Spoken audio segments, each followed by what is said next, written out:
So the health issue. Number 6. Number 7. Weird platforming sections. I actually talked about this with Nick earlier. In Uncharted 2 and 3, they really fixed these parts up a lot. If you're trying to jump for a ledge or you're trying to grab something, usually see Drake, you see him stick his arm out like he's reaching for a ledge. There are a couple jumps in this game where he doesn't do that. You basically just have to take a leap of faith and hope that you're supposed to go there. Yep. But there are a couple... Then there's just a couple sections, I also talked about this with Nick, where if the first Uncharted jumps are either really small or they're giant. They're unrealistically giant. And if they are that way, you're supposed to go that way.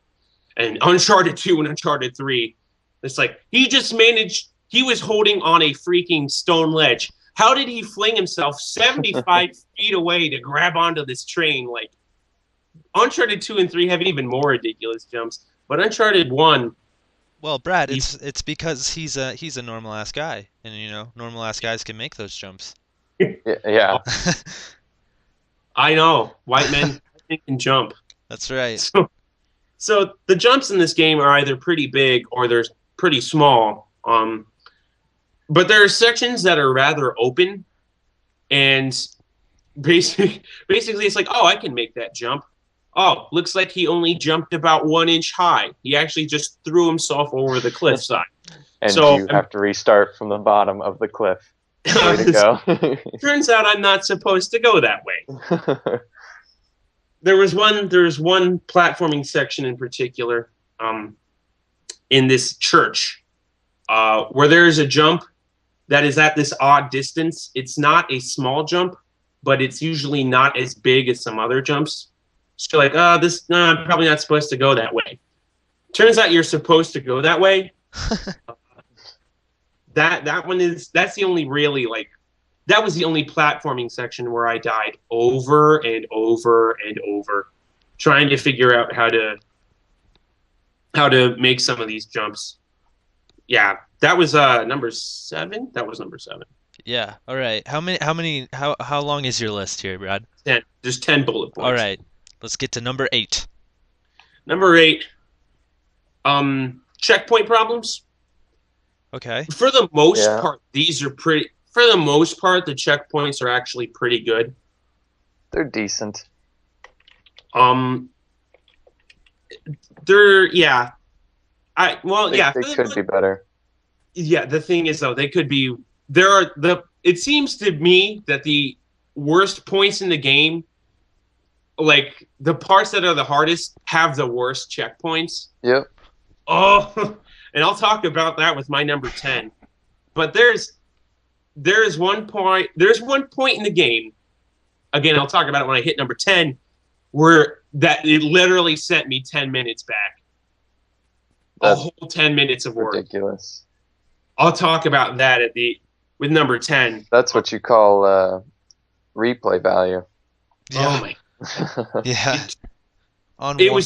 That was I think of the 3 times I yelled at my TV, I yelled the longest and the loudest at that one. The one moment where I got sent back 10 minutes. Unwanted replay value. And the occasional checkpoint problems, they're actually not that big of a deal, but when they do become a big deal, they're a huge deal because they take you back way farther than they have any business taking you back. Yeah. Oh, wow, that is not part of my list. Never mind. I'm only going to have a... Oh, no, never mind. It is part of the list. Number 9, aiming. And it's not that there's a problem aiming in this game, but there are times he switches shoulders so often that if you're in cover and you move left, he's going to fire left-handed. And if you move right, he's going to fire right-handed. The thing is, he makes this shoulder swap every time you move. Yeah. And it will completely thwart your aiming. because you'll think the reticle will be on this side. It's not. It's actually more over to the left. And not only that, this game has some weird lock-on issues where there are points there's one point I can really specifically mention. It is the very last part before the final mission of the game. When you're escaping the island, you have to go up this semi-spiral staircase, and shotgun guys appear as you try and go up. Right.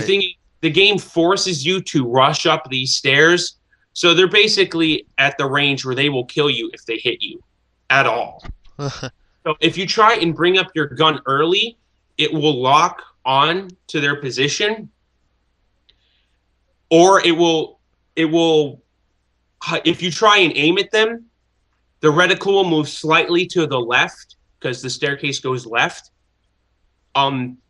Because that's where I don't know why it does it. It's because that's where the former position of this enemy was, but really he's more to the right. So by the time you fixed your aiming, he's already blasted you. I think I died at that staircase about 4 times because you couldn't aim ahead. You couldn't be ready for him. And then the lock-on would point you in the wrong direction. So you would get blasted. There were a couple other parts where this lock-on was actually a detriment because the enemies would be moving and the lock-on would move you in the opposite way of where you aimed. But it didn't happen too often. But finally, I don't know. Like aiming was that was my first problem with the game when I played it. Like I could not stand how you aimed in that game. I couldn't. Yeah, I didn't think it was that bad. It wasn't. It didn't make sense. Like you'd aim somewhere, but in the game, your gun would be pointing 90 degrees from where you're aiming. Right, yeah. Like your crosshairs would be on something and your gun would be facing the complete opposite direction. And if you fired, would it fire in that direction? No, it'd fire where you're aiming. Yeah. Oh. But like the bullets, it just didn't make sense. So you'd be like, when I played it, I was really confused at first. I'm like, where the fuck am I shooting? Is this a glitch or? I never ran into that problem at all. But if that happened to me, I'd be like, well, at least it's shooting my crosshair. If it didn't, if it fired the direction the gun was pointing, then I'd be pissed. Yeah, well, I guess in my opinion, like a big portion of a game is looking good, and that's not looking good.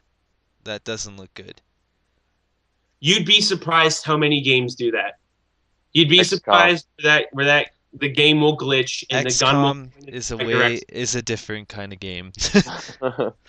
I'm just saying.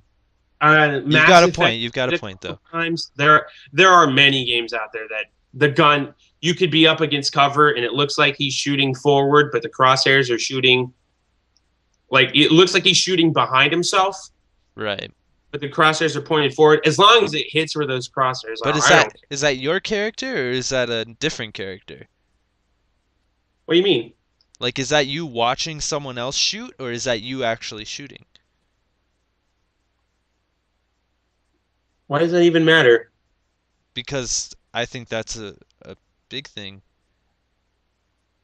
Is like if you're shooting and it looks like you're shooting somewhere else than you are, but if you're looking at someone shooting, that's a different, which is just, it's almost just as bad, but I think that's a little bit more It's just, I mean, it's just a acceptable than glitch. It's just a little quirk. It should be fixed if you move and then aim again. I never really ran into that. Yeah, I don't know.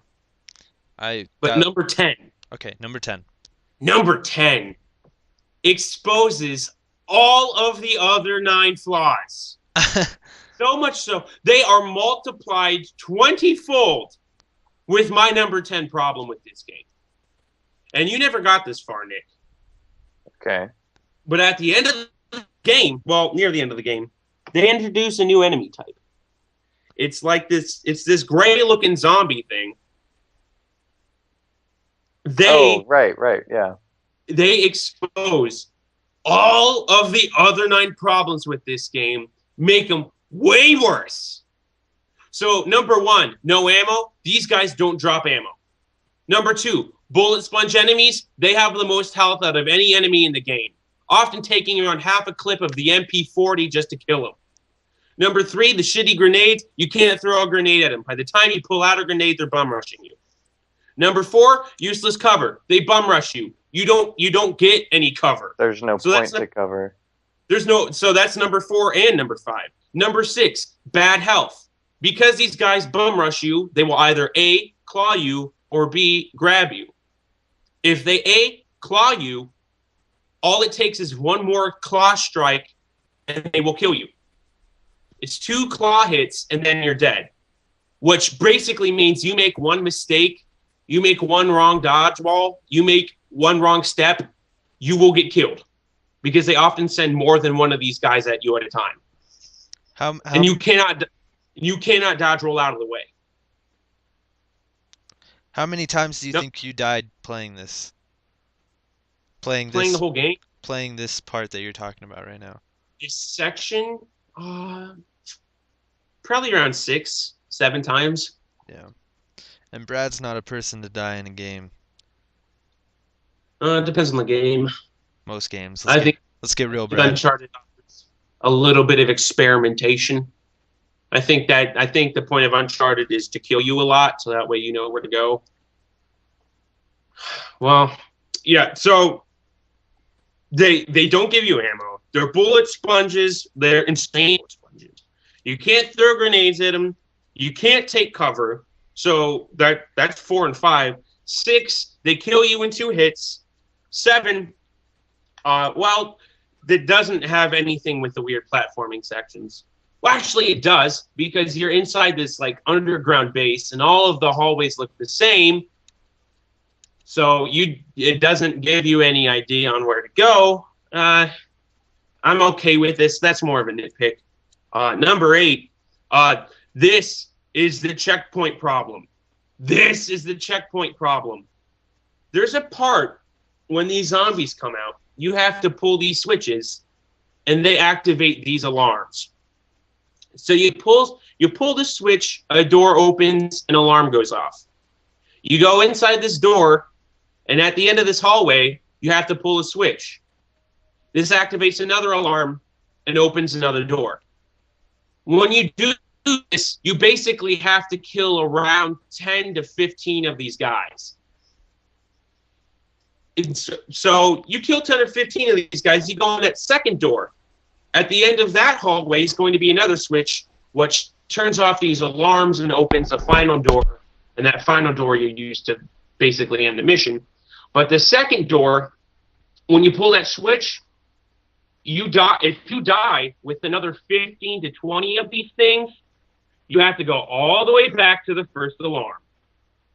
And that is 10 to 15 minutes back. That's ridiculous. It is hideous. You make one mistake. 2 or 3 of these things coming at you. All they have to do is hit you twice. All they have to do is hit you twice within around the 7 seconds it takes for all your health to get back. All they have to do is hit you twice, and you have to go back 15 minutes. All right. Hey, let me just tell you something right now, real quick, Brad. You sound a little auto-tuned, and it's pretty amazing. Yeah. Is that for better or worse? It's pretty much for better, I think. It didn't happen until just recently, but it's all right. It's all right. I like it. What? I haven't done anything though. It was a weird thing. I don't know what happened, but it was pretty great. You sounded like Zephos from Saints Row 3. That is unfortunate. Or Zemos, yeah. Zemos. Unfortunately, I have not played Saints Row the Third. Oh, you need to die. Actually, no, you don't, because if you want to play good Saints Row, you want to play Saints Row 2. Yeah. That's where it's at. Saints Row 3 was okay. I won't bash it. It was okay. But Saints Row 2 was better.